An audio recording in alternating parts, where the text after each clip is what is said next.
Y'all thought this was over with? This ain't over with.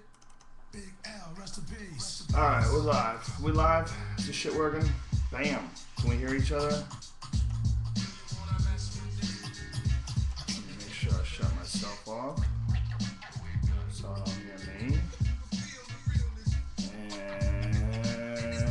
And bam! Hello.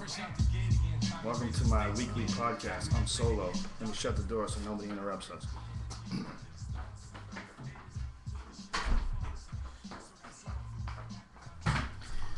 Shazam, I'm back. Riding, totally 100% solo this time.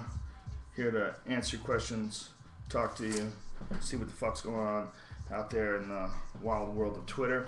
Thank you everybody that tuned in to the show we did yesterday on Sirius. I did a show for an hour yesterday on Raw Dog, and I'm going to try to do that more often because it's fun. And it's just... it's fun just to do, even for a goof, but it's a great way to promote gigs and, get things cracking. Not this weekend, as in tomorrow and Saturday and Sunday, but next weekend, next Friday, I'm not exactly sure the date, I'll be at Gotham. I think it's the 26th. What's today's date? 7 days. Yeah, the 26th. The 26th, I'll be at Gotham for 2 shows in New York City. I don't get to New York City very often. I only go there like once every year and a half, 2 years. And it's already almost sold out. So if you want to get tickets, you got to hop on that shit now. Gotham Comedy Club in New York City. You know how to use the Google, son. I would throw up links, but if you really want to go, you'll figure it out, right? So get Eddie on my podcast. I will definitely. Brian was supposed to be. My lips are very shiny today. Brian was supposed to be here today for this one, but he got held in traffic, and he's getting boned by the IRS. He owes some back taxes. Pay your taxes, bitches. That's Uncle Joe's advice for the day. Pay your fucking taxes. The worst thing is when the IRS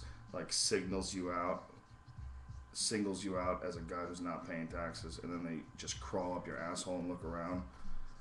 The tax laws are so gross. The whole thing is so gross. The idea that you have to pay such a giant percentage of what you make to do what? To keep more people, arresting people for buying pot, to do what? To fix the streets? Where the fuck is the money going? God damn it.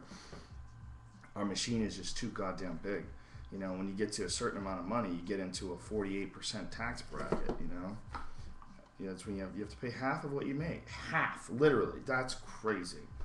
The crazy thing is the people who make the more money you make, rather, the higher percentage you have to pay. So not only do you pay more money just because you make more money, which seems rational to me, but the fact that you pay a higher percent, that's just like saying, listen, we know you got it, fuck you, give us the money. I mean, it's really that simple. It doesn't make any sense that someone who makes more money somehow or another uses a higher percentage of resources. That's completely unfair. It makes no sense, but people just accept it. They just accept it, and they just take it in the ass, and the machine keeps rolling on. There will be no end. Or will there? We'll go to first the Twitter to check it out. The Twitter feed that is on the Ustream page, which is ustream.tv channel/Joe-Rogan-Live, that's where you're at. And then I'll also go to forums.joerogan.net. That's my website. And there's a forum up there dedicated to this particular, or rather a thread dedicated to this particular broadcast. And so I'll answer some questions from there too, you motherfucker. Pull out of Iran, Afghan, and you'd save a fortune. Yeah, what is that? You know, that's a simple way of looking at it, right? CMC Dermo 73.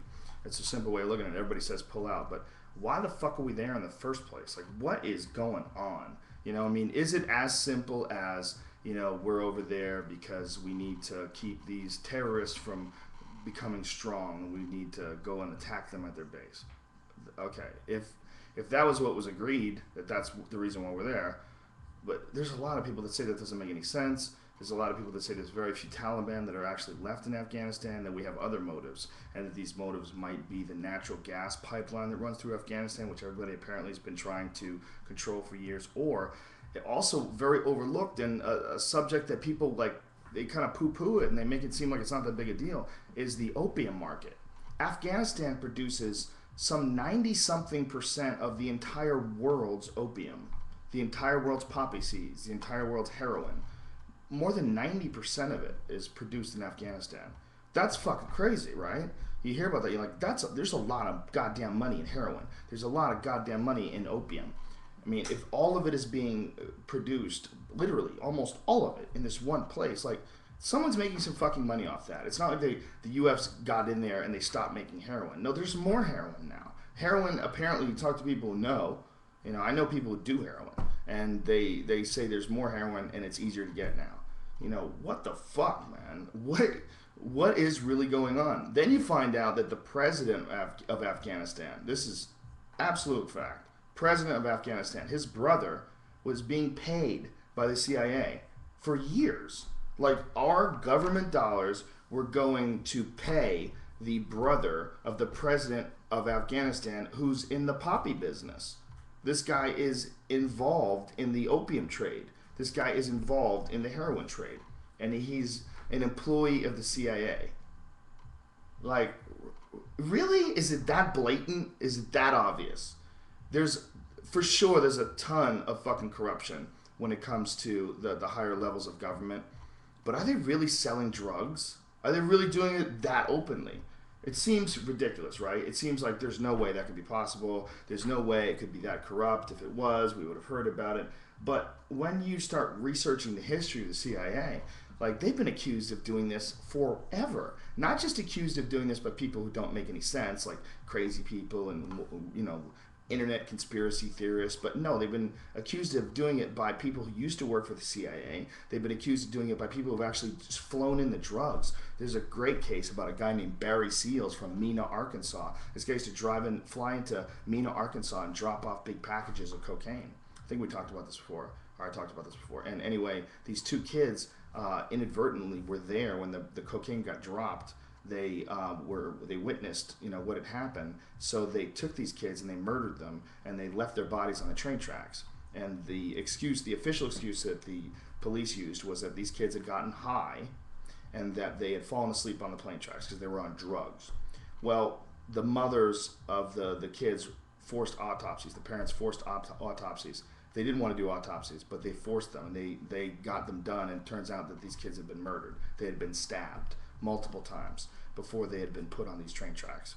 So then the investigation goes further, and it turns up this guy named Barry Seals, who's a CIA employee, and there's, documented. This guy's got a great long history with the CIA. There's, tons of pictures, there's tons of, documentation on this guy, and this guy was flying in drugs from South America, and that's what he did. He did it for the CIA. And right when he was about to go testify, the guy gets murdered. He gets assassinated with George Bush's phone number in his pocket. So there's that guy. There's another guy named Michael Rupert. Michael Rupert has a website now, and he's got a bunch of books on the whole situation. But his story is that he was working for the LAPD. I'm not sure if he worked in narcotics, but he's involved somehow or another in some narcotics case, and it turns out that the CIA was involved. And the CIA was protecting these people, and the CIA was selling drugs. And he went to try to report it. They squashed everything, and he just went public with everything. And it's, he gets very little attention. I mean, it's really shocking how little attention he gets. But he's a fascinating dude, this Michael Rupert guy. He's got a couple really fascinating books. I think The End of the Rubicon is one, and that's the one I've read. And there's he's got a few other ones, but basically like going into great depth and detail all of his research on the CIA and their involvement in drugs. Why would they do that? Why would our government do that? There's a lot of goddamn money in it. I think they could justify that there's so much money involved in drugs, and someone's going to make that money. People are addicted to drugs. Like, why don't we make that money, and at least that money is being made by the good guys? I mean, that's like the most idealistic point of view. Make sure your kids don't do drugs. Make sure no one you love does drugs. But let's be honest, there are people out there that are going to do drugs, and if anybody should make the money, it should be the good guys. I can see people falling for that. But the bottom line is, it's all greed. It's all this nasty, evil greed. That's the whole reason why some drugs are legal and some drugs are illegal. It's because when they make them illegal, they can control what you do. You can't control things that are really easy to grow, like marijuana. It's one of the main reasons why marijuana is illegal. It's because it's so goddamn easy to grow. You can just plant seeds out in a field; it'll grow on its own. You don't even need to help it. I mean, it's a really hardy plant, and I know a lot of morons that grow pot. And when, it's an easy thing to do like that, you can't control that. They're not going to be able to control it. There's going to be people selling it left and right. They're not going to get taxes from that because people are just going to exchange cash or whatever the fuck they're going to do with it. You're not going to be able to wrap something up the way that you can wrap up Oxycontins or something like that. It's very difficult to produce an Oxycontin. They like that. They don't like heroin. Heroin is just like, what are you doing? You're growing a plant and then you're scraping some shit off the plant and you're selling it. No, stop. That's illegal. We won't let you do that. But we will let you buy these pills that are basically the same goddamn thing. They're just made by a pharmaceutical company, and they process it, and they make this orally ingestible heroin. And that's what OxyContin is. I mean, they call it hillbilly heroin. It's fucking heroin. It really is heroin. You're just eating it. You're eating it in a pill form. Just like Marinol is THC in a pill form.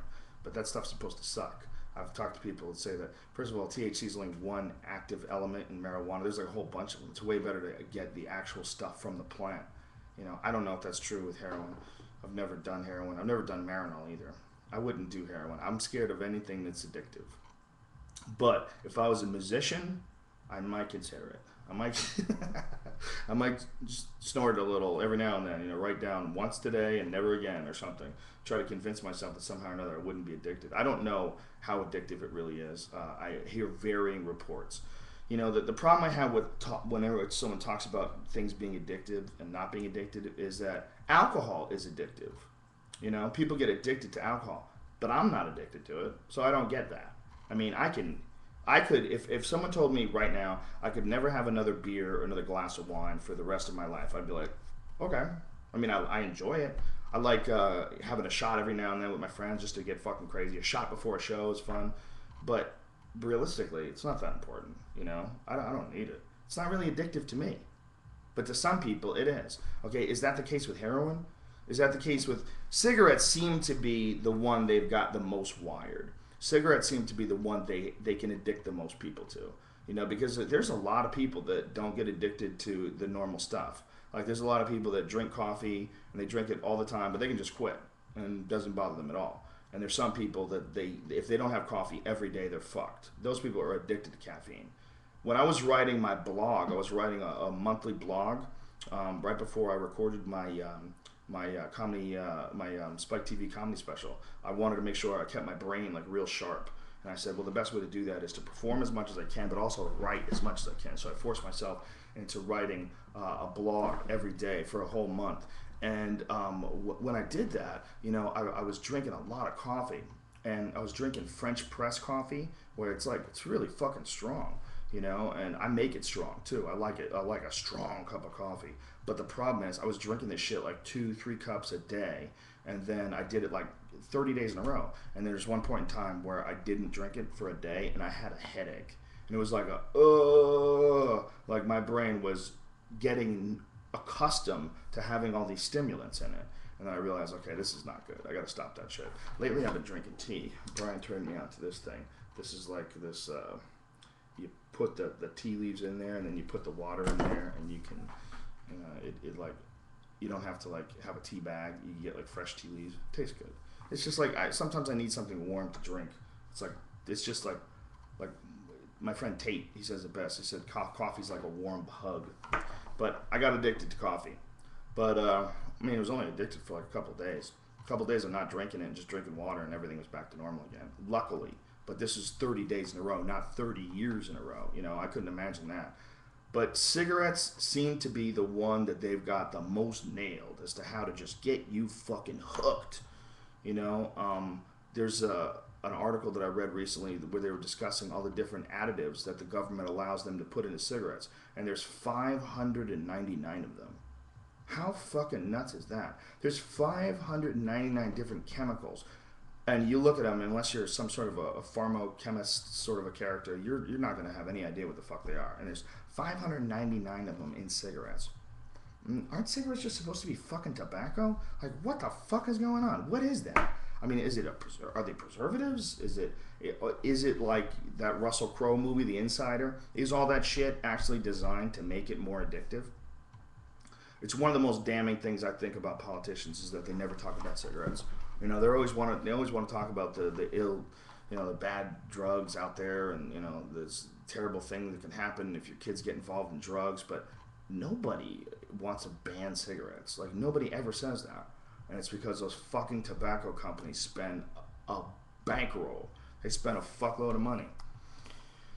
All right, what else? Let me go to the questions here. There's a lot of questions, and they keep moving fast. And I'm a rambling motherfucker. Joe, wear a different color shirt in the UFC broadcast next time. No. I like wearing black shirts. And I get them for free. I get clothes from Affliction for free. They send me some cool shit so that I don't make fun of them anymore. I like their stuff. I like some of their stuff. There was some Scully stuff that was just a little too Scully and flamey for me. But I got a pair of the Dragon jeans. They got dope leather jackets too, and I like their the Japanese styled stuff. They had all that. I forget the man's name. A tattoo artist designed a bunch of T-shirts for them that were really fucking cool, like right up my alley, like Tiger versus Samurai type stuff. I got a bunch of those. I love those. But apparently that guy, he was selling his same designs to a couple different T-shirt companies. And they had to get rid of them because it's some sort of a copyright lawsuit thing going on. Affliction crows are fucking brutal. Ed Hardy is the most brutal to me.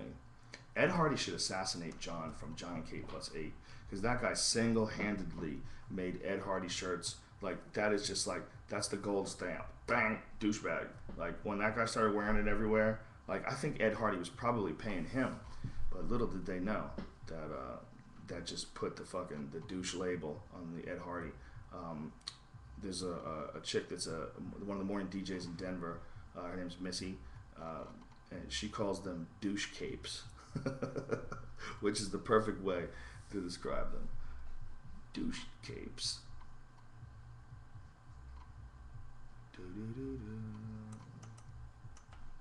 Okay, I'm gonna get some questions here. Glad you guys liked the Raw Dog Show. That was fun. That was real fun. Am I coming to Australia anytime again soon? I'll be in Australia next time the UFC is going to be there. I really can't fly over there just to fly over there. I don't have the time. It's too long. 16 fucking hours in the air. I enjoyed the shit out of it though. I had a great goddamn time. That strongest man dude that's going to fight Tim Sylvia, Aaron Davies asked me a question. There's this guy Pujanowski, who's like one of the he won strongman competition like many times. And he's scheduled to fight Tim Sylvia, who's a former UFC heavyweight champion. And I'm looking at that fight, and everybody's like going, "Oh, I want to see this fight. This is a great fight. It's a great fight." Like, Tim Sylvia can fight. Like, just because Ray Mercer knocked him out, just because like he's lost to a couple different guys like Fedor, there's a big goddamn difference between losing to Fedor and losing to a guy who's had one fight and is really good at lifting shit. That guy's gonna get his ass handed to him. If Tim Sylvia loses that fight, there's something wrong. He's got something wrong with him, and he probably shouldn't fight anymore. I think Tim Sylvia should be able to keep that dude at bay. I mean, all he is big and strong. I mean, I just cannot see a world where Tim Sylvia doesn't bomb on that guy as he's coming in. You know, I mean, I could be wrong. He could just get completely overwhelmed by the power. But technique is more important than power in fighting. And if one guy, I mean, you can hate on Tim Sylvia all you want. The guy was the UFC heavyweight champion, and he wasn't because he sucked. Go watch his fight with Rico Rodriguez. You know, watch some of his fights. You know, watch when he head kicked Trey Telligman. He's fucking dangerous, man. Tim Sylvia is one of the most underrated and underlooked guys. Yeah, he got knocked out by Ray Mercer, but guess what? Ray Mercer connects on your head like that, everyone's going out. He definitely fucked up, and he definitely didn't fight smart in that fight, without a doubt. But you can't write him off just because of one performance. He's still accomplished a lot of dangerous shit. He's always been a sucker for that overhand right. That's what, I shouldn't say a sucker, but he's gotten hit with it before. Randy Couture dropped him with it. That's what Arlovsky hit him with, and that's also obviously what Ray Mercer hit him with. You know, he's got a lazy jab, they say. But I think that Pujanowski guy is like, wow, you're jumping into the deep end of the pool, son. You know, Tim Sylvia's not that old. Tim Sylvia has had some tough fights, but not that much. No, I think that's going to be a real tough fight for that Pujanowski guy. I could be wrong. I could be wrong. He might do those running fucking leg kicks like he did to that other dude, where he just basically ran at him like a bull. But that other guy, comparing him to Tim Sylvia is just ridiculous. He's smaller. He's not as nearly as experienced. He's just a boxer. There's so many differences between the first guy he fought and fighting the UFC heavyweight champ. That's pretty crazy. He might not even get to him because he's got a fight in between then. He's got a fight before that. I think in April he's fighting someone else, and then he's going to fight Tim Sylvia right after that. He might not beat that guy that he's fighting in April. I mean, if a guy knows how to fight, it's just a big goddamn difference between a guy who's just strong. He's going to leave openings, man. You know, and if he leaves openings, someone's going to catch him. And if someone's going to catch him, you can't put muscles in your face. And, you know, I mean, I don't know exactly what kind of a background he has in fighting other than being super strong, but it didn't look like much. He looked real stiff. You know, I mean, once he hits you, if he gets a hold of you, starts hitting you, you're fucked. But it's all that before he gets a hold of you stuff. That's like, it's all herky-jerky, you know, all muscle, no technique, you know. It's, I think it's going to be interesting. But when a guy's that strong, all he has to do is learn a few techniques, get him really good, and fuck. I mean, you're talking about a guy that literally is one of the strongest men to walk the planet.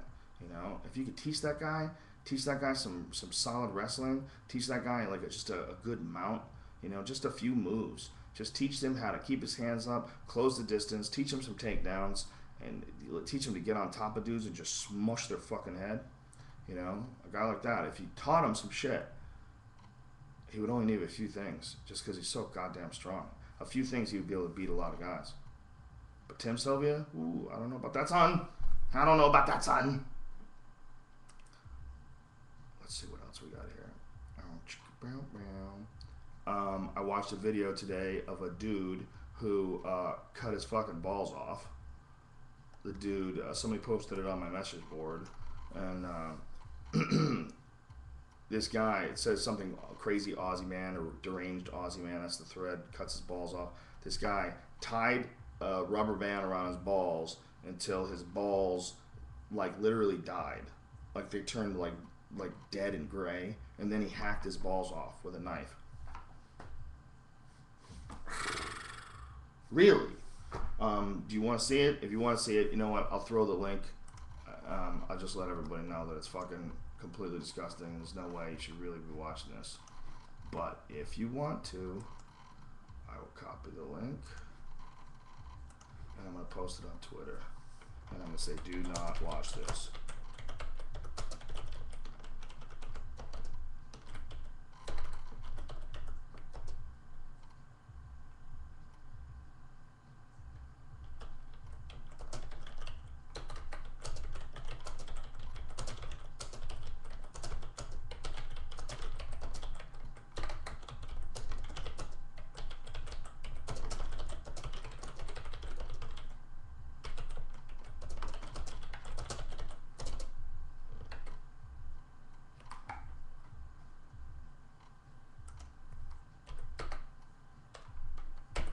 Okay.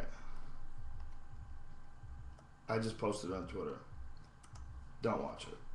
You don't need to. Unless someone has done you wrong, unless maybe Sandra Bullock is out there. Sandra, I know that you've had some tough times recently, and I saw recently online the photos of this young lady that Jesse James allegedly has had an affair with.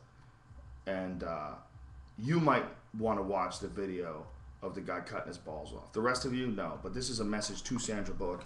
You need to know, sweetie, that there's a broad spectrum to human beings and human behavior. And it's, you know, life isn't what you see at the craft service table when everyone's kissing your ass on the set. There's a lot of crazy shit out there. And this crazy fucking skank with a tattoo on her forehead fucked your husband. It's a mad world. It's a fucking mad world. If you looked at Sandra Bullock and you looked at Jesse James, you know, you'd say, well, you know, he's a rough, fucking handsome character and she's a beautiful woman and they make a great couple. and I showed you this freak with the tattooed on her head, this crazy bitch that he's apparently been banging. And I said, what are the odds you think that he would cheat on her for her? You'd be like, what the fuck is that? No, he's Jesse James, right? This guy's a fucking TV star and he's married to Sandra Bullock. He's not gonna fuck this crazy bitch with a tattoo on her head. But yeah, he did. And why did he do it? Because people are fucking deranged. People are crazy. They can't help themselves. They're looking for something to fucking just to blow energy out somehow. Just what are they gonna do? Do some drugs, cheat on their wife, drive too fast, get a motorcycle. What the fuck are they gonna do? You know, if you read Tiger Woods' stuff, and I can't fucking help it, some new skank came out with all his Twitters, or not his Twitters, his text messages that he sent to her. I'm like, first of all, what kind of a relationship did he have with these girls that they would want to put his, like, was he even friends with them? It seems like these girls, like, don't even, like, they didn't even talk to him. It seems like, you know, like it was, this thing was just all fucking. And because of that, I think they were like, they felt slighted. And that's what I'm getting out of this. I'm getting that they felt slighted. You know, that here's this guy with like the most squeaky clean image in the world, and this image is what he used to make a ton of money. And, you know, he's like a super successful guy at the most, you know, like lucrative sport in the world, and the sport the most connected to money, to big businesses, to, I mean, so many, like, it's so important to be like the best golfer ever. Oh my God, it's just such a huge thing, like, to market and sell that. And so here was this guy, and meanwhile, he's just a dirty bitch, just talking about taking it out of their ass, stuffing it in their mouth, and like, that was in his text. It's like, this motherfucker was crazy. You know, it's pretty clear that it's more than just, oh, you know, he thought he could get away with it. Oh, you know, he's just a man, and men are, you know, no. He was deranged. All right, people are crazy. He was getting a wild thrill from doing this thing that he wasn't supposed to be doing. It was all like naughty shit. He wanted to piss on girls. He was saying, I want to give you a golden shower. But the crazy thing is, Tiger Woods was sending texts, I want to stuff my cock in your ass and then put it in your mouth. Like, whoa, Tiger! Whoa! Like, man, if you're going to send a text like that to someone, you got to make sure that that person's your friend. You know what I'm saying? You can't just, if you're fucking Tiger Woods, you can't just go sending texts like that to people. You know, you got to go, hey, if I sent you a text and it's really crazy, will you promise me that you won't sell this later? You got to say something. You can't just fucking freeball like that, Tiger. Does Tiger Woods have any fucking friends? Because I feel like if he had any friends, they would be going, dude, what are you doing? Like, you're banging waitresses and people are watching. You know, like, you gotta take it down a notch. You know, get a hooker who has something to lose. But who has something to lose in comparison to him, though? Nobody. If you're a guy like that, you can really never trust anybody. You know, if that's what you're doing. If you're a wild guy that likes to cheat on your wife, and you're a fucking billionaire, super squeaky clean character, who the fuck can you trust? Like, that guy, man, what a predicament. He would have to go somewhere where they didn't know who he was. He'd have to go to, like, Malaysia to cheat. Poor fella. Poor fella. Alright. What do I think of James Toney? I'm disturbed by James Toney, his recent speeches. You know, I don't know what's going on with him physically. You know, I don't know. I mean, I guess he wants to fight heavyweight. I've heard that he says he wants to fight Brock Lesnar. If that's the case, I think maybe the best thing to do to get this over with is just give him Brock Lesnar. You know, I mean, if James Toney loses to somebody, the way I look at it is like James Toney, obviously, all the respect in the world as a boxer, all-time, you know, really one of the craftiest guys to come along in decades, and a guy who really utilized that old, like, Archie Moore shoulders, you know, like shoulder roll style, like had a real classic old timers boxing style, like real good at like rolling with punches then coming back, like his counter right hands against John Ruiz. There's like a YouTube clip of him, like you see how beautiful his timing was. And like when he just destroyed Evander Holyfield in their fight, man, he's so skillful as a boxer, very, very skillful. But there's so much more to MMA than just boxing, and I'm not hearing about him going to American Top Team. I'm not hearing about him going to Team Quest. I'm not hearing about him going to, to like high level camps to work with big wrestlers. They're going to try to take him down, because otherwise I'm hearing him say he's going to fight Brock Lesnar. I'm hearing one of two things. I'm either hearing he doesn't give a fuck, he's just here to get paid, or I'm hearing he is crazy and he thinks that he's going to be able to stop Brock Lesnar from taking him down by hitting him with a punch. Either one is not good, because one of them means he's delusional, that he doesn't really understand what this is all about, and the other one means that he's just a guy who's looking for money. Either one is not that good. I don't know, I don't know. Boxing is a tough goddamn game, and when you've been in it as long as James Toney has, even though he doesn't take that much punishment, you gotta realize these guys at a certain point in time, they only have, you only have a certain amount more punches you can take. There's a finite number, and after that number, you're fucked. And I think that the thing with James Toney is he has this incredible confidence in his hands, and he really truly believes that if a guy like Brock Lesnar tries to take him down, that he's going to be able to connect, and with those little gloves, he's going to put him to sleep. I think it looks a lot easier than it is. That's what I think. I think if he starts training with high-level guys, he goes and, work out with, King Mo, work out with some, like, high-level wrestlers, and see how easy it is for those guys to take you down. You think you're just going to catch him with an uppercut? You can't throw punches the same way when you're worried about a guy taking you down. The timing is not the same. You can't stand the same way. If you stand the same way, they're going to kick your legs out, and they're going to take you down easy. So you have to change your stance. So you not only have to change your stance as a boxer, you have to constantly be thinking about sprawling, constantly be thinking about getting your underhooks in. It's not the same sport. It's not.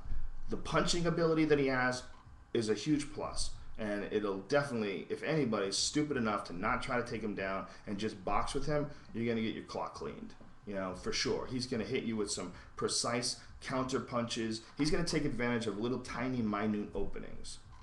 Because really, he's such a high-level boxer. We don't see that high-level striker in the octagon. He can make a guy look foolish. If somebody chose some crazy boxer, in the UFC, a guy who's got good hands, chose to try to stand up with James Toney, he would make them look like a fool. He really would demoralize them. He would talk shit to them.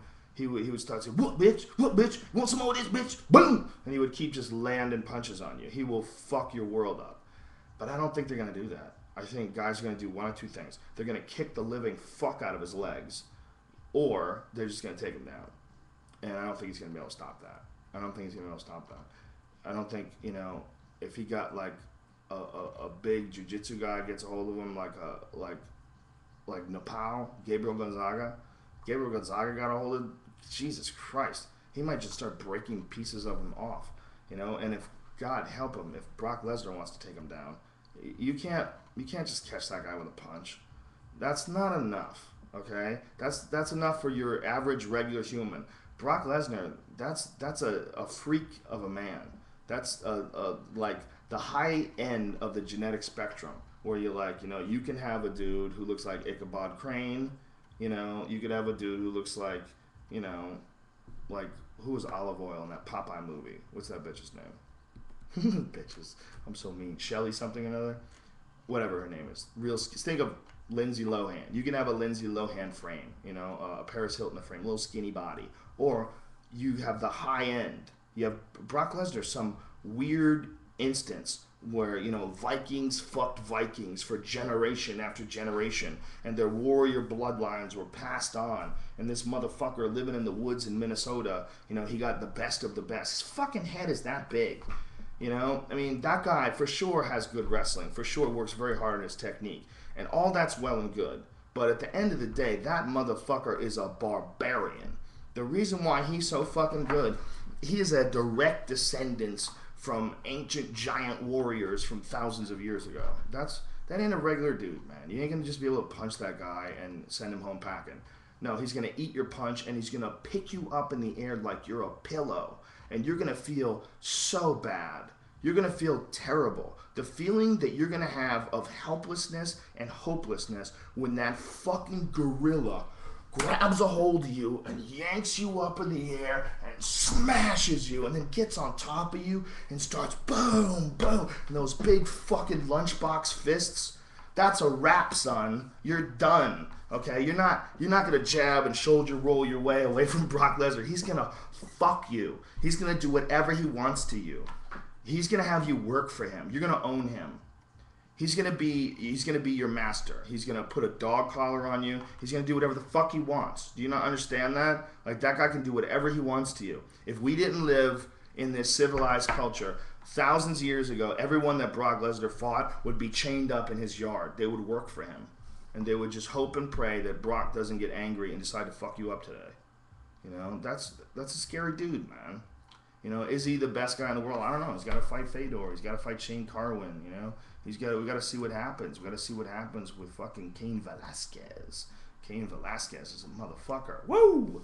That guy's frighteningly talented, and frighteningly dedicated. You know, incredible technique too, and everything he does. His punches, his takedowns, his kicks. Everything is perfect technique. There's no fluff in his technique. There's no fat. You know, there's no like excess movement. Like the way he throws leg kicks, goddamn beautiful. Just perfect technique. The way he throws punches, same thing.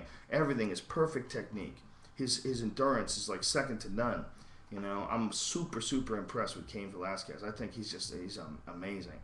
You know, the big question is, does all that amazing cardio and technique and discipline, does that make up for the great white warrior? You know, does it make up for that big fucking freak of a monster like Brock Lesnar?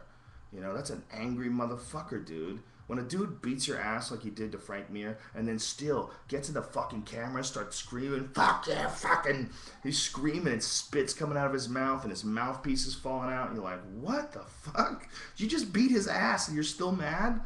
And then he gets in Frank Mir's face, you fucking talking shit, and like, whoa, like that is a guy who's got a lot of pent up shit. I mean, when you're 290 fucking plus pounds of muscle and your body's covered with swords, he's got like swords and skulls and death. It's all like axes and swords and destruction. It actually says "kill 'em all" on his lower back. He's got a tramp stamp that says "kill 'em all," E-M all. Whoa, well, who's that there for? It's a scary fucking dude, man. That's a real angry motherfucker. And it's real interesting to see.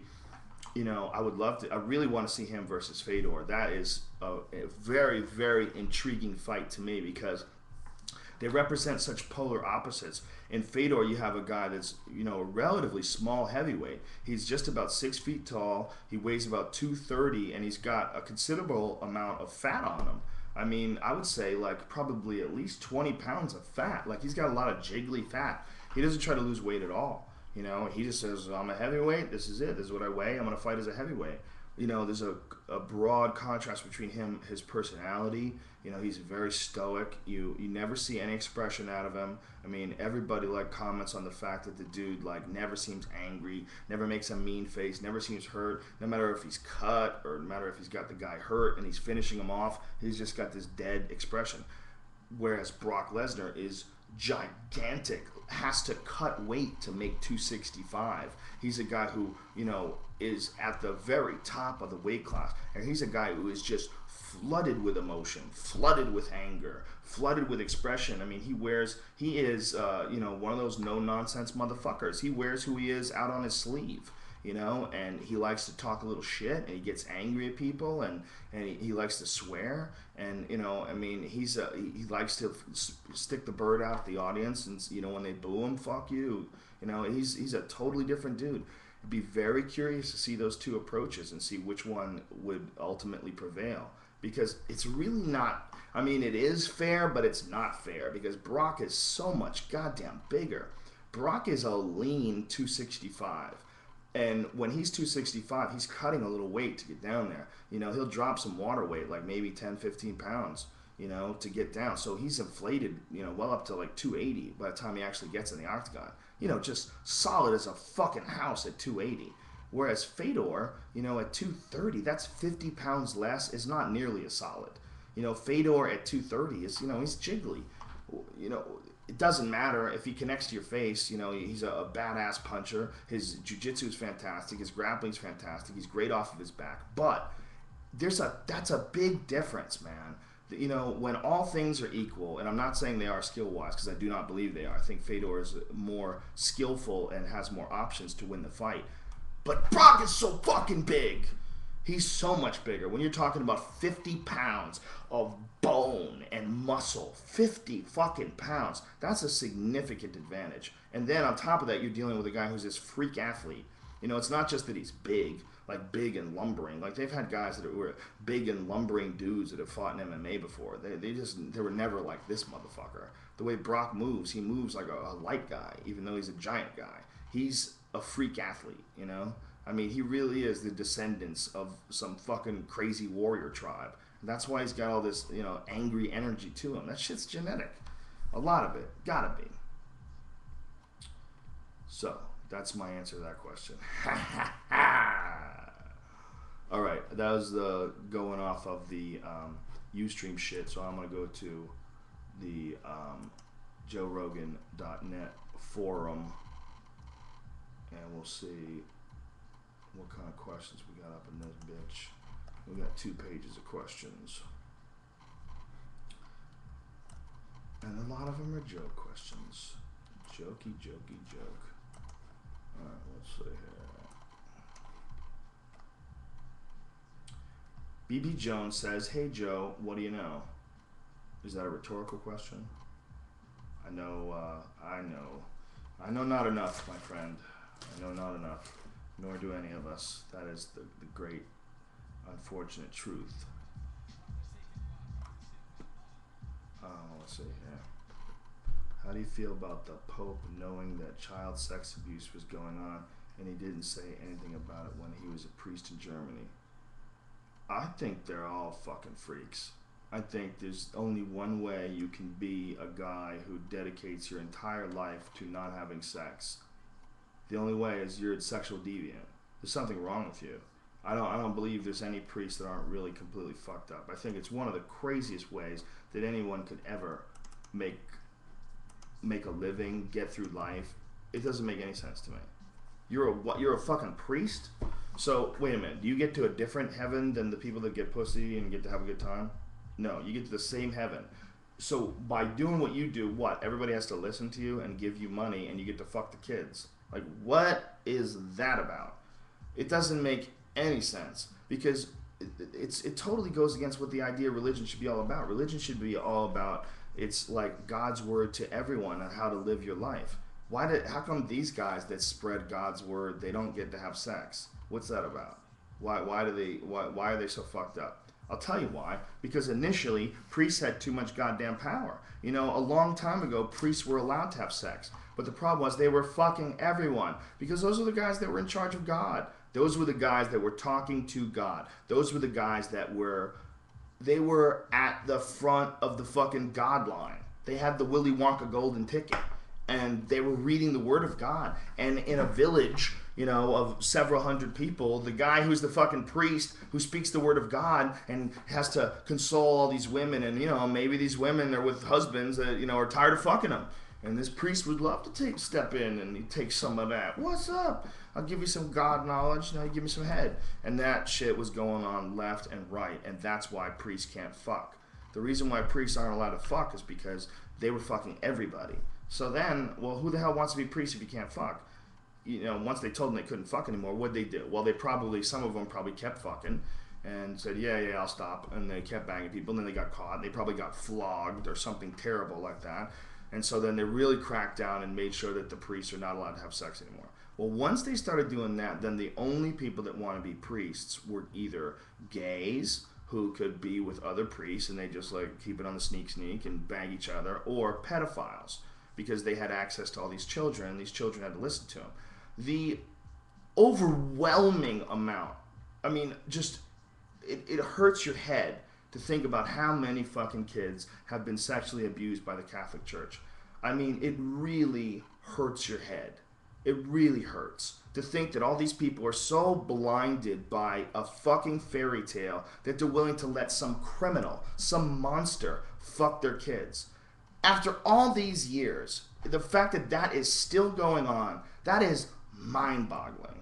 It is mind-boggling that we pay any attention to this fucking silly cult. And no one can say this. No politician can say this, because for sure, no one's going to vote for you. If you come out and say this is nonsense, and if there is a God, for sure these are not his words. This is the word of man. If you just analyze religion, let's say that once upon a time it was the word of God. Who the fuck knows? I don't know. You don't know. If there really is a God. I always say that I've done things that were so much crazier than the stories that people tell about heaven. When you smoke DMT and you've communicated in another dimension with beings that are made out of love and understanding, and they're super knowledgeable, and they know everything about life and everything about you. When you've seen something like that, and someone wants to talk to you and tell you that they've seen, a guy in the cloud with a harp, and who are you to tell him that he's full of shit? You're talking about something that you've actually experienced, that I've actually experienced. It's way more fucking crazy than angels with wings and a dude in the clouds with a big book of who gets in and who doesn't.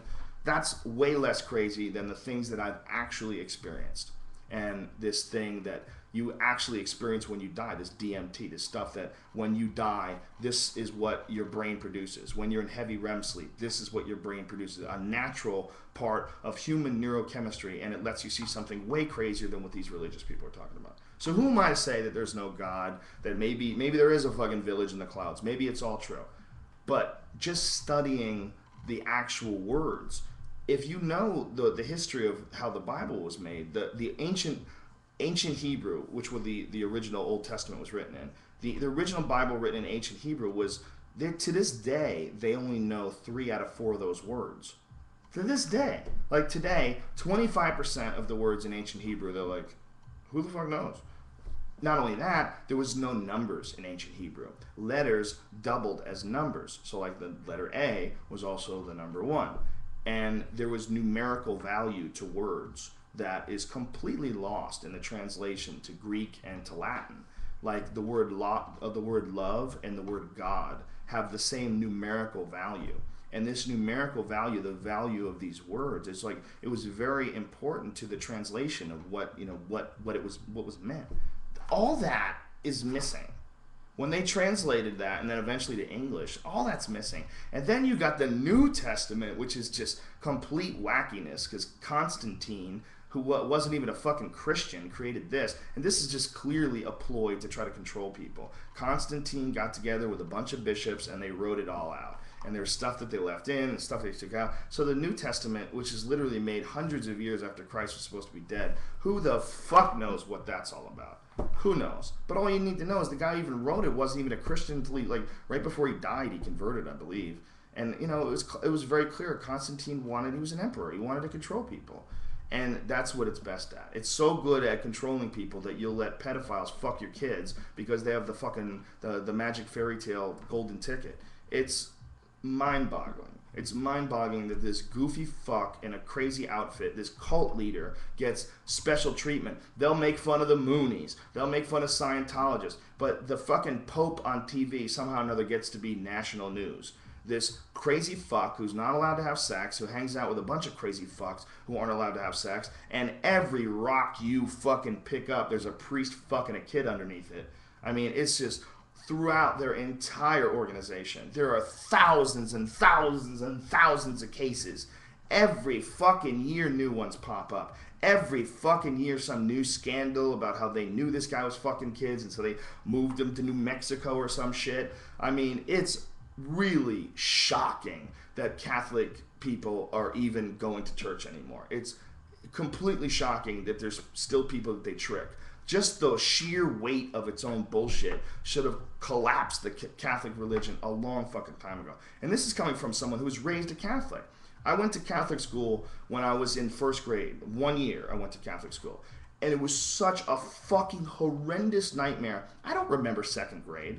I don't remember it. I remember first grade, though, like a motherfucker, because first grade was the only year that I was in Catholic school. I remember this fucking cunt, Sister Mary Josephine, this evil, evil woman who used to tell you that if you didn't get your homework done, you would have to sit on a nail in the closet overnight. She would smack you in the head. It was real shit. If you cried, if you were upset about something, she would make fun of you. Look at this one crying. She was just no compassion, no love, no friendship, no warmth. It was all evil. It was all anger and evil. And that is what that relationship is. It is unnatural.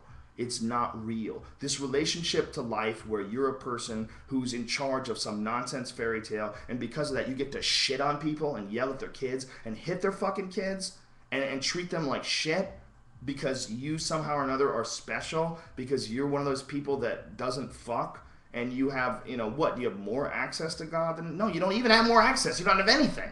It's the craziest, most ridiculous cult ever, and it's still going on. And if that's not a damning condemnation of human beings and human culture today, in 2010, with the age of information, with the internet, with all this, that we still have the Catholic religion, that stupid shit is still around, it's mind-boggling. Without a doubt. If there is a God, that's not what he wants. If there is a God, what God is the energy that creates everything.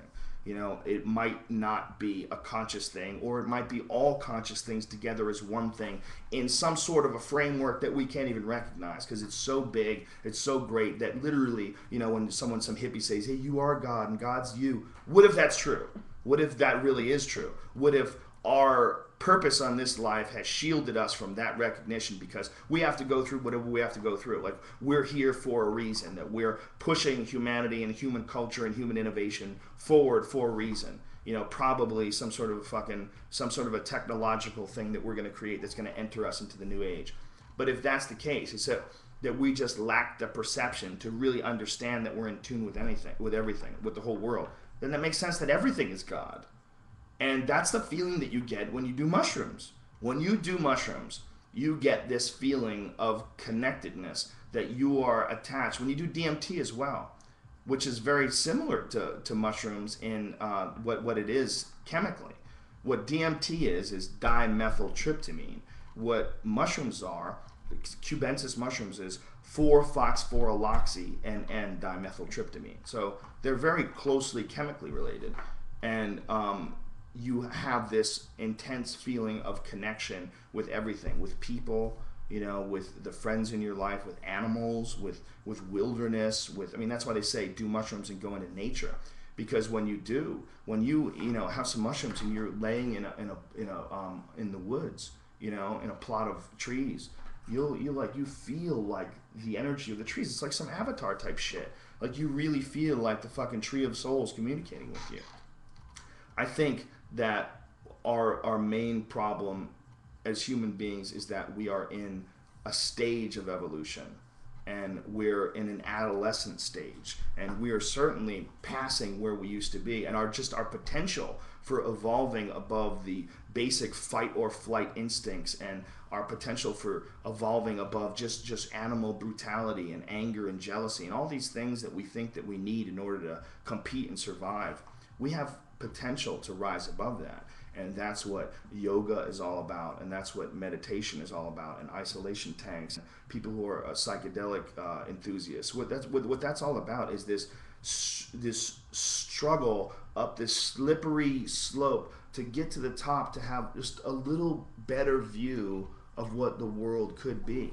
And I think that's the potential that we have inside of us. It's all moving towards that. You know, human understanding, the idea of human enlightenment, you know, this quest to get your shit together. It's all moving away from these nonsensical animal instincts to something higher and more evolved. And I think that potential is the only good thing that human beings have.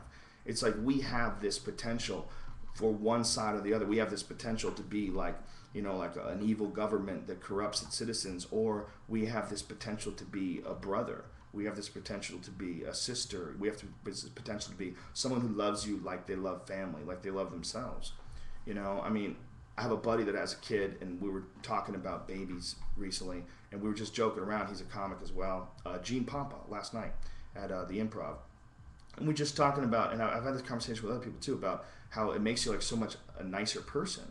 And I said that, like, man, if everybody treated everybody the way I treat my daughter, what a fucking beautiful world we would live in.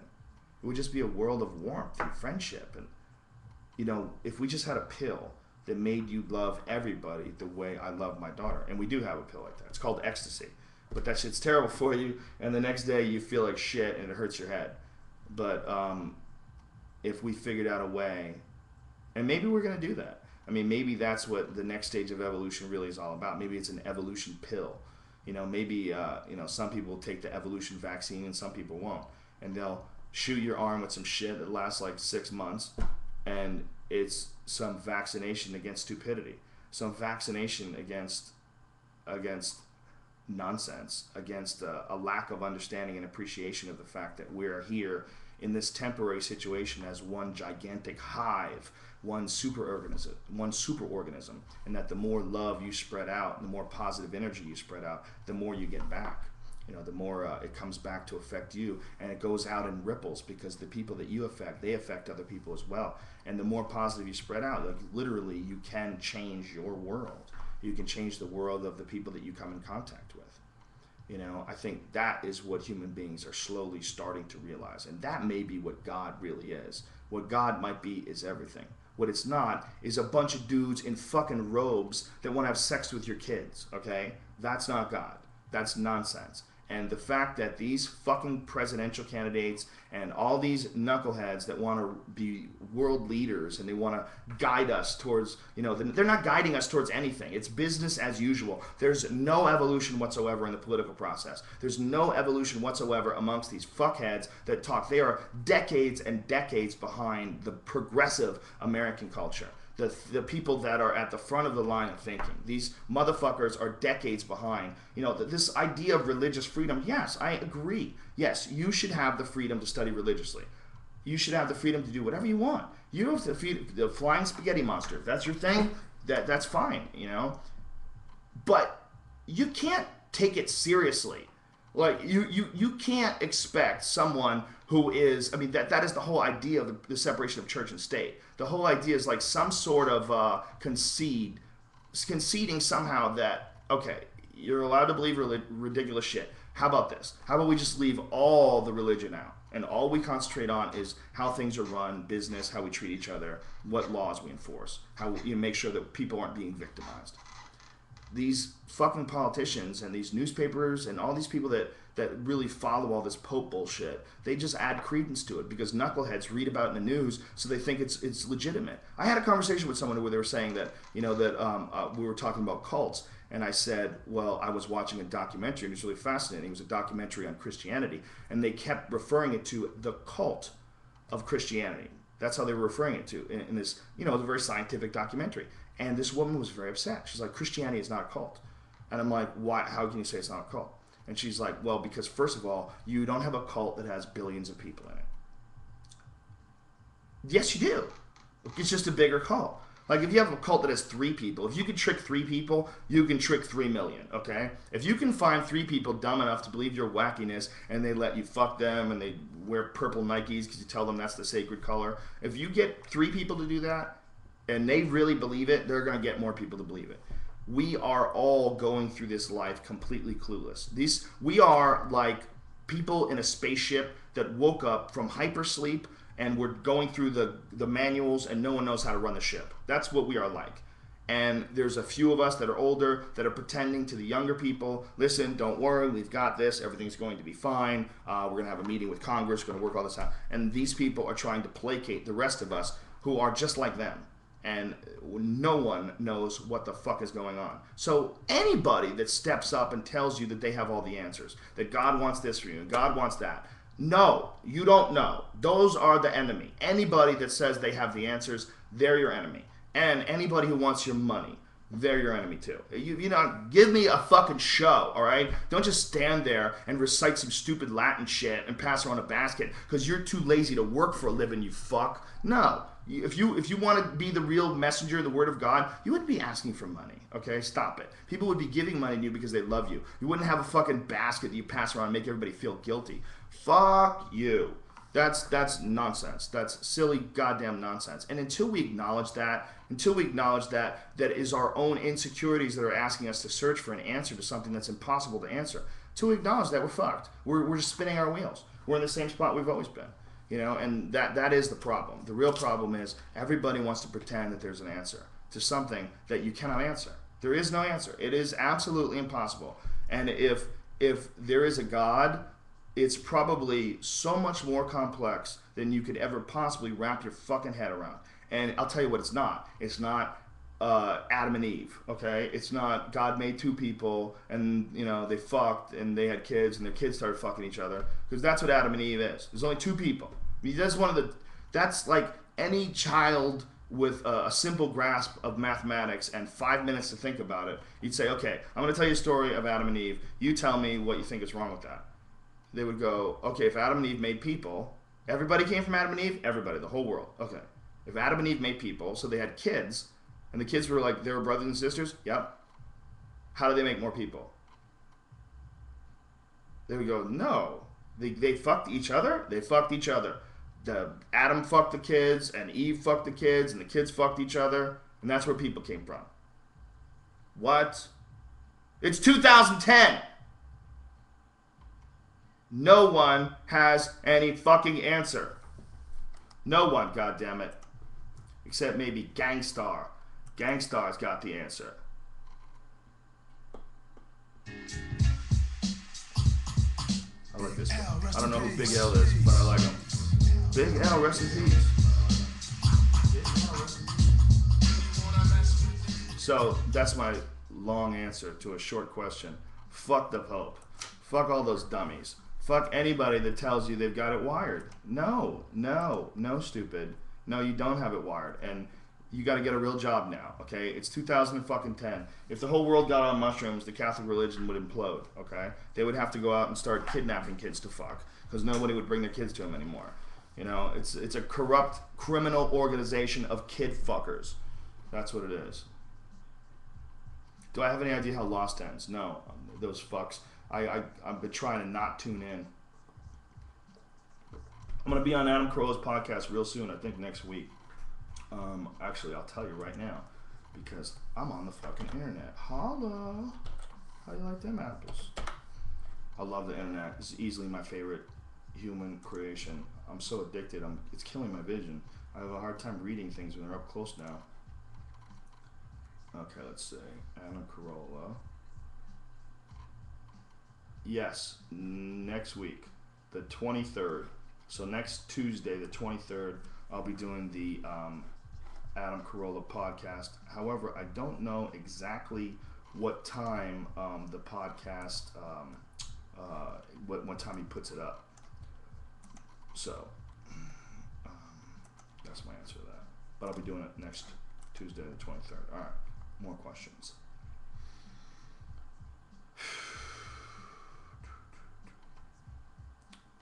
Bad Bobby says, Joe, I once read if they legalized all drugs, it could cost the USA 150,000 good jobs in cops, lawyers, and so forth. I don't know if it's true, but I believe the war on drugs is a make-work project. Forget about if they're getting some profits and selling them. I don't know if it's true, but it sounded right. Yes, it's definitely. The war on drugs is definitely, look, between the private prisons and between law enforcement, there's an industry in keeping drugs illegal, and it's not about protecting you. You know, some drugs, yes, it is. You know, when they go and close down crystal meth labs, yeah, that's a fucking danger, because crystal meth makes people, it completely fucks with their judgment, makes them insane. Look what it did to Jesse James. He fucked that bitch with a tattoo on her head.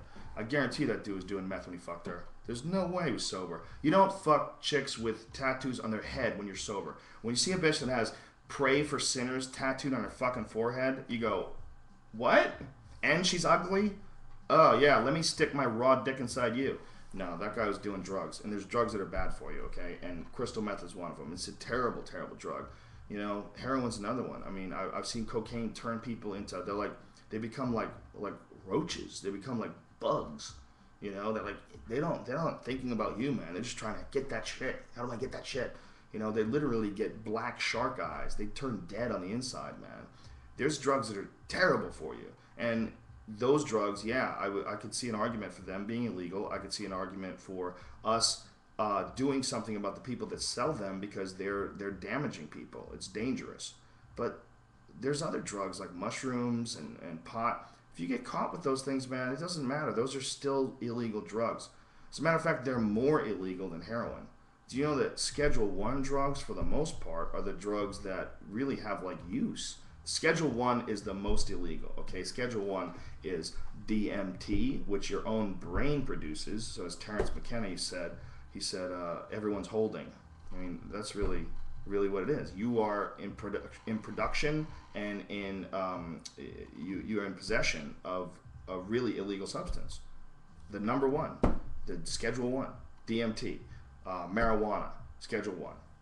No one's ever died of pot, ever. Do you know what? It can't. The only way pot is going to kill you is if you're standing on the wrong side of the fence when one of those Mexican drug helicopters comes over and pushes a bale out and it clubs you on the fucking head.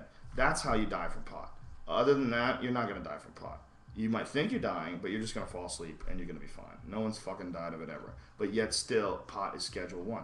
Mushrooms, same thing. I've never heard of anybody dying from mushrooms. You can definitely die if you eat poison mushrooms, but poison mushrooms, by the way, are legal. And you can have poison mushrooms all around your backyard, and you can munch on them all day and fucking die of a heart attack, and nobody gives a shit. No one's going to have it's not going to be a big inquest. No one's going to go crazy. But if you put psilocybin mushrooms in your yard, and the cops come and find them growing in your yard, they will lock you in a fucking cage, even though psilocybin mushrooms, they can make you go crazy if you do too many of them, and if you have a weak mental constitution. I could see you going crazy from mushrooms. Just too much information, too much realization.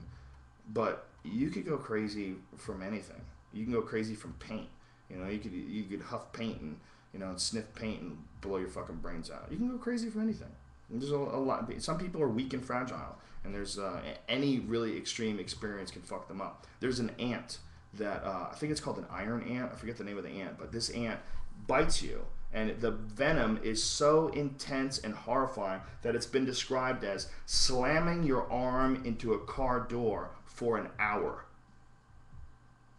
That's what it feels like. Just slamming your arm. Imagine what that would feel like? And it lasts for 24 hours. What?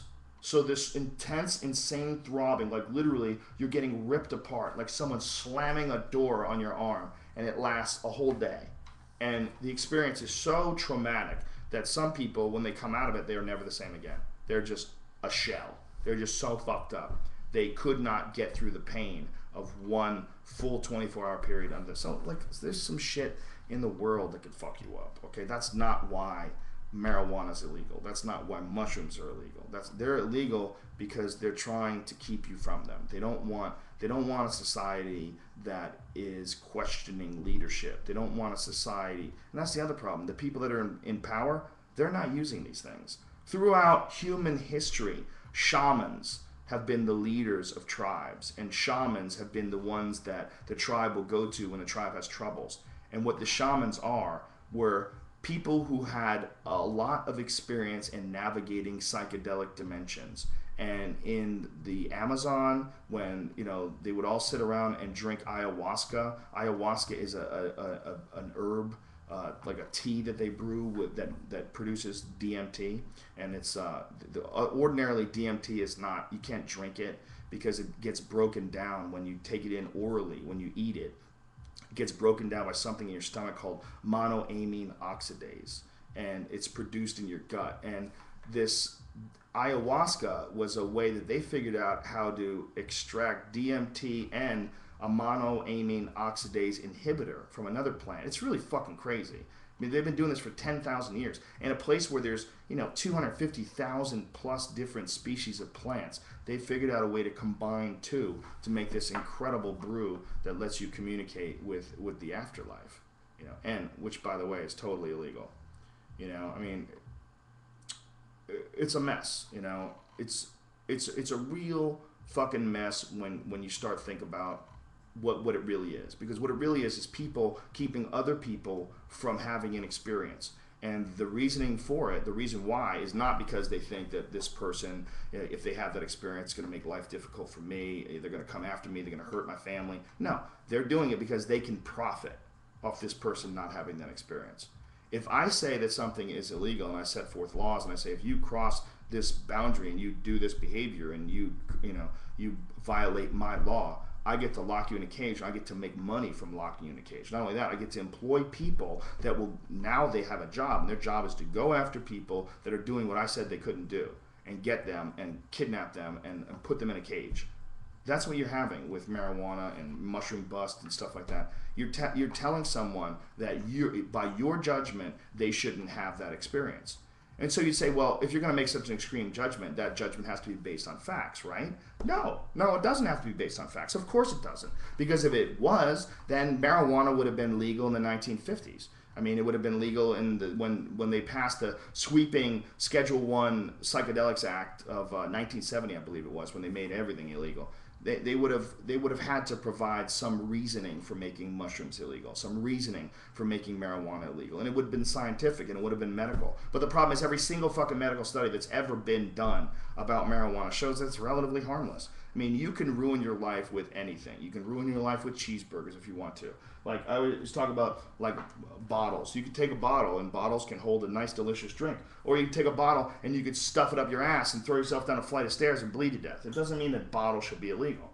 The real fucking problem is that we are allowing people to victimize other people for profit, and that's what the war on drugs is all about. And the reason why the war on drugs works at all is because the people responsible, the cops and the lawyers, they're not doing drugs. If they were doing drugs, if they were doing the right drugs, they were doing mushrooms and they were smoking pot, there would be nothing. It would all stop. They would have to stop. If you do the correct amount of mushroom dose, you would realize that in victimizing people, you are victimizing yourself. You are creating a terrible stream of karma. You are ruining lives for nothing. You are ruining lives for something that doesn't have anything to do with you, and something that's been around in terms of for marijuana and mushrooms and ayahuasca, tens of thousands of years of human use. And as I said, in those indigenous cultures, the shaman was the one who made the decisions. That's because this is the guy that had the most experience in these matters of the spirit world. We don't have that anymore. Now we have the opposite. We have leaders that, if we find out they're doing mushrooms, would be shocked. We would want them removed from office. If Obama had a press conference on Monday and said, I got together with my wife the other day, we did 5 grams of mushrooms, and we went to the mountains, and I really started to think about our country. Everybody would be like, what the fuck are you talking about? That would be the most beautiful thing that he could ever say.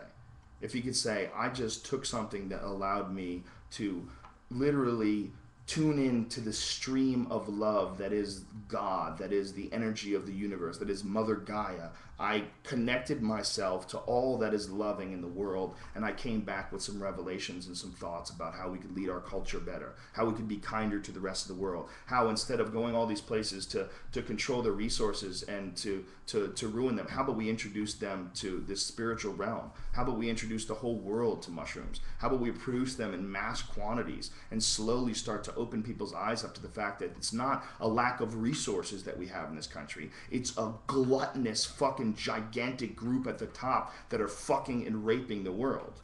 It's not that we have not enough resources to run the life that we need. It's we don't have enough resources to run the life we're living. We don't have to live like this. This is all nonsense. We live a non-agriculturally based life. We live a life where we rely on fossil fuels and we rely on petroleum. We don't have to. There's many things that could be done with plants that we're doing right now. If marijuana was legal, first of all, just hemp as for use for oil and use for textiles and use for you could make houses out of it, and you could fucking fuel cars with it. You could build cars with it. Lotus actually made a fucking car with instead of carbon fiber or fiberglass, they made the fucking shell out of hemp. I mean, it's all possible.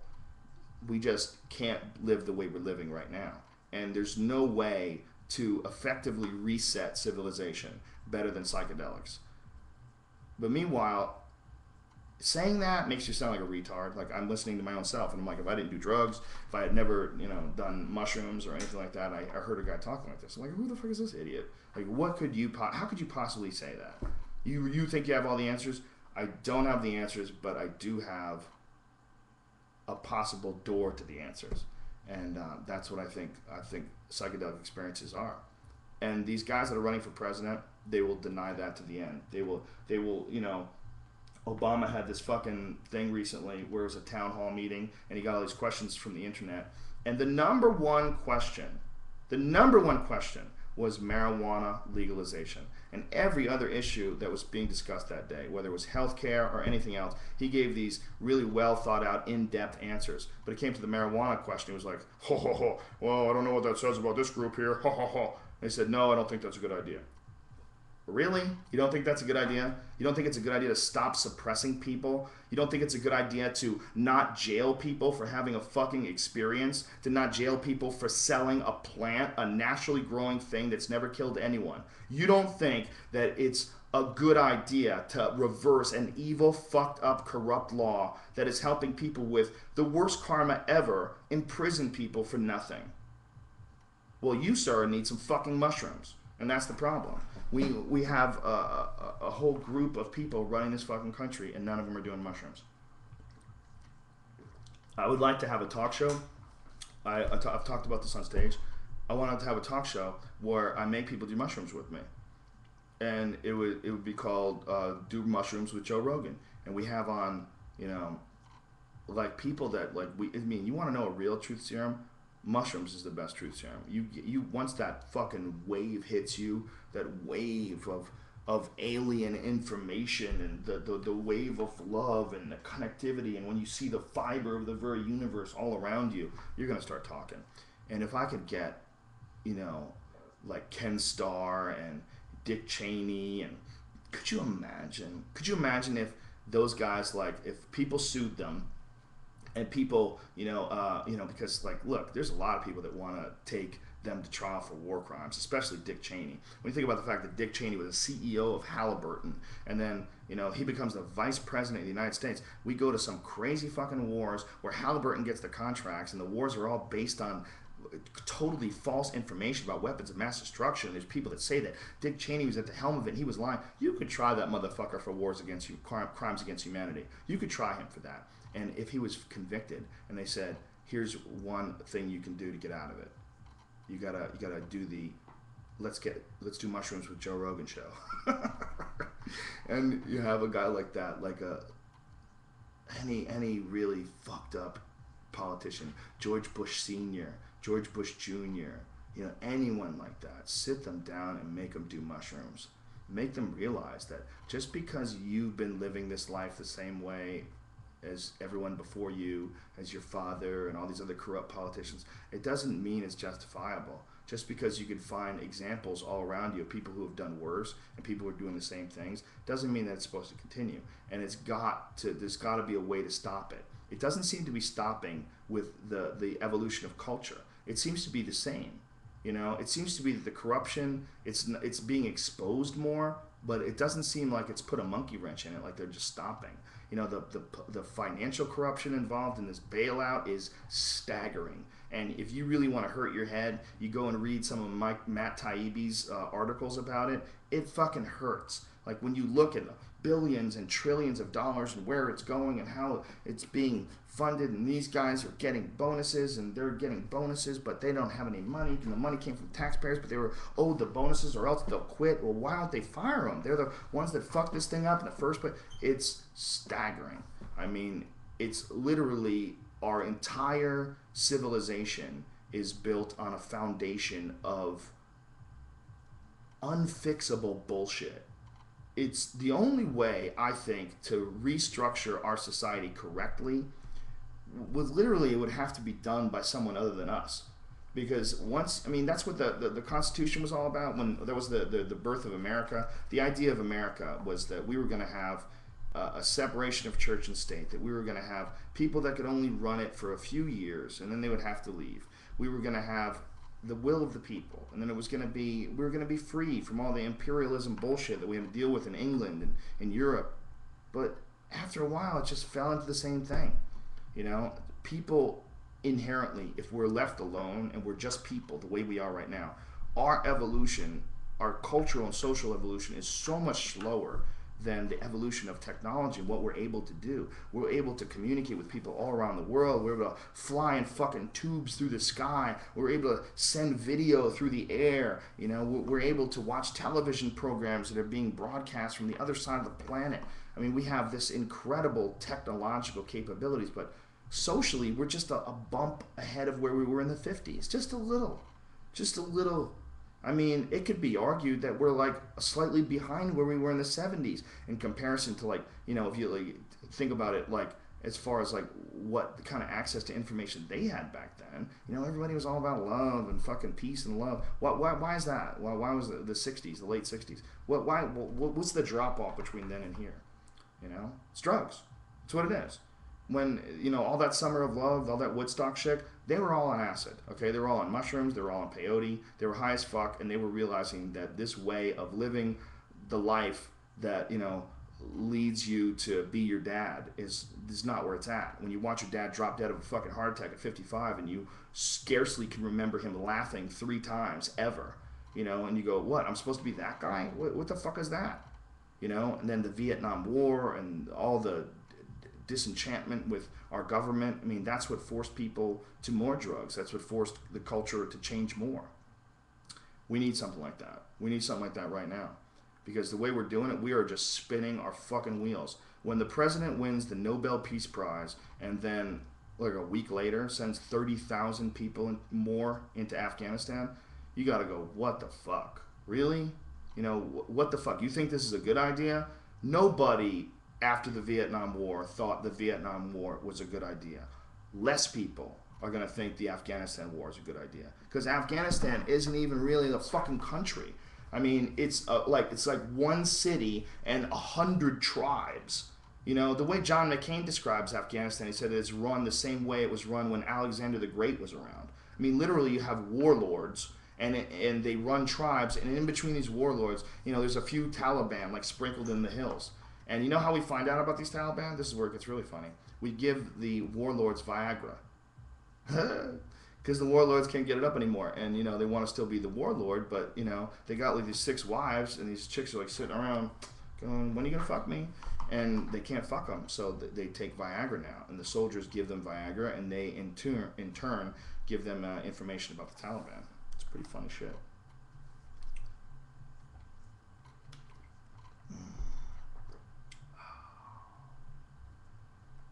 Okay, let's see.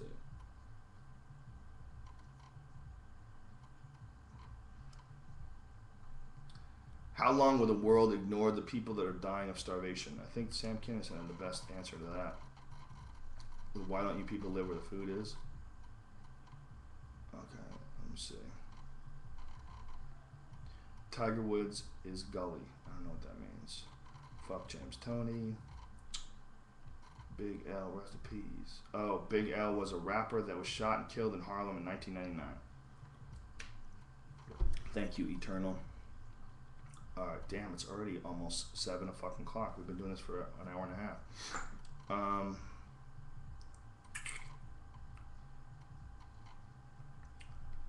Alright, people. I don't see anything more interesting here. So I'm going to go back to Twitter. I'm going to stay with you guys for another half an hour. Oh, someone thinks I can't recognize 2 dudes' dicks.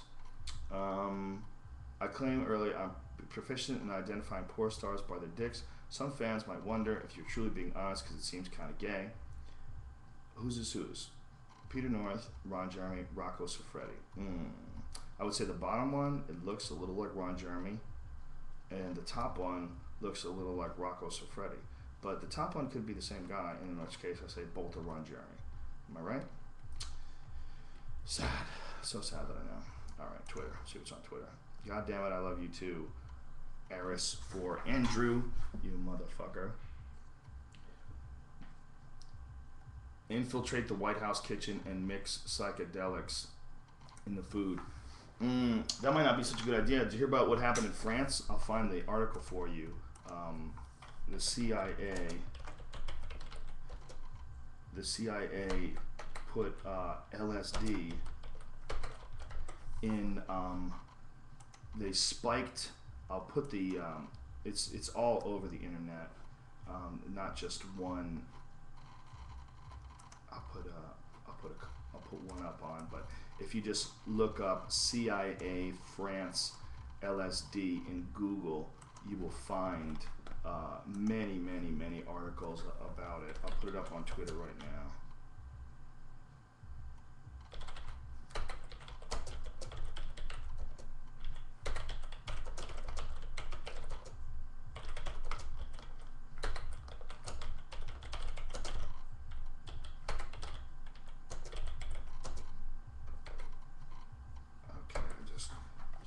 threw it up on Twitter right there. It's some fascinating shit, man. So I don't think that dosing people with acid is the answer. I think that's definitely not the way to go. I think any psychedelic drug should be done, if you're going to do it at all, with an understanding of what you're doing, and you're doing it with someone who knows what they're doing, who's done it many times before. And that's what the role of a shaman is supposed to be. You know, what a shaman is supposed to be is someone who can give you experience and help you and guide you through the experience of literally leaving this world. I mean, that's what psychedelics are all about. You know, I mean, everybody thinks that, you know, to really leave this world, you're going to get in a spaceship and you're going to go to another planet. You can leave this world from right here. You can leave this world in your own mind. And it's much more possible to me that the real aliens, that real alien life, it's probably way weirder and way more complicated than we've got it broken down in the movies with metal ships and shit like that. I think it's more of a dimensional thing. I think there's you know, I mean, if you talk to people that know anything about quantum physics, and I don't understand it, I don't get it, but from their claims, and supposedly this is mathematically provable, there's at least 11 dimensions. You know, that's just what we know about. What does that even mean? Do you even know what that means? I'm not sure I do. You know, but I think that the way I think about it is that it's very likely that just this reality is just the reality that we're tuned into.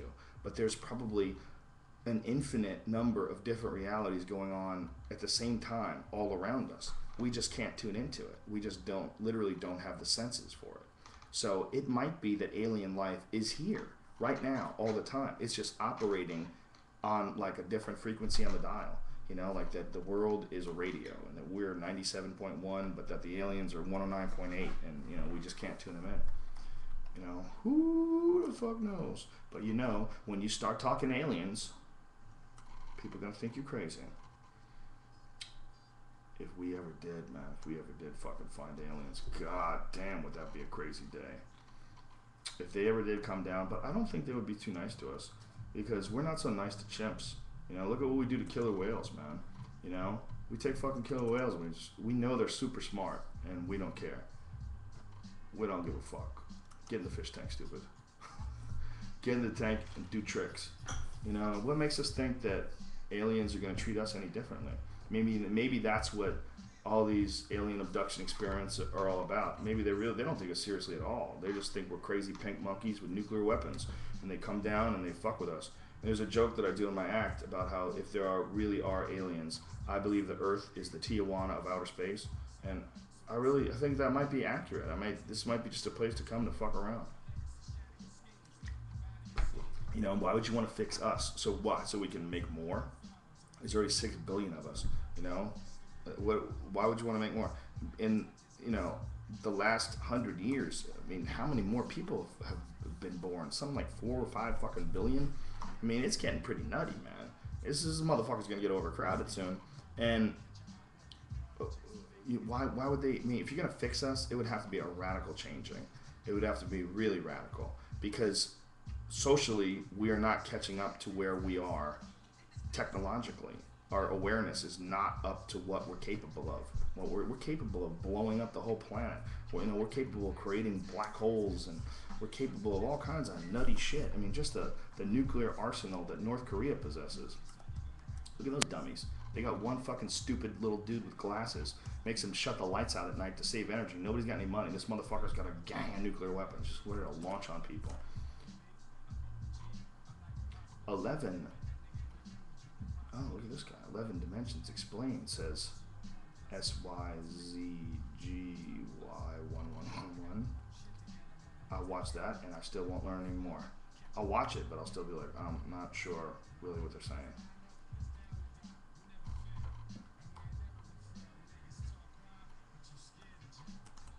Okay. A couple more questions, and I'll get the fuck out of here. I hear my little daughter's crying.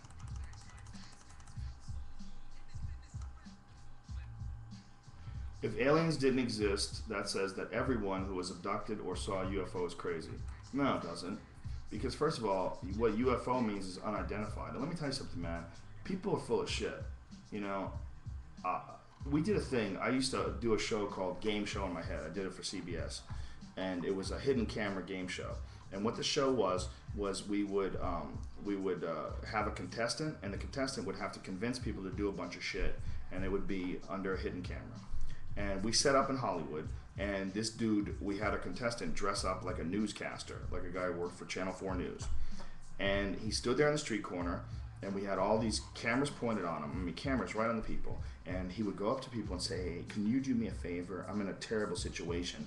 We had a situation here earlier, and a UFO landed. They had to tell the people on camera that a UFO landed and that all these witnesses had seen it, but then the witnesses took off, so I need you to pretend that you saw it.